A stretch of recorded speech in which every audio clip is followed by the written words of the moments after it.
এই ঘরটা হলো, এই ঘরটা দেখি চলো। কই দাদা, বাড়িতে কে আছেন?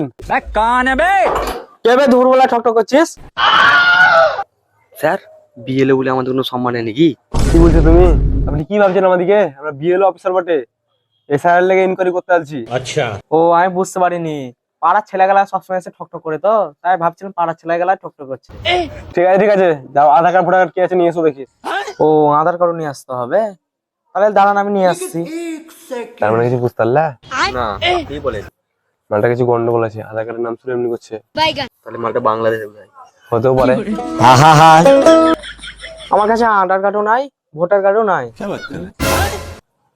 তা তোমার কাছে কি আছে? তা আমার কাছে এটাই আছে। ঠিক আছে তোমার আর কিছু লাগবে না। ও, চল চল চল, চল। আচ্ছা পারেন, চল কোন লোকের কাছে ইনকোয়ারি করতে চলে যাচ্ছি আমরা।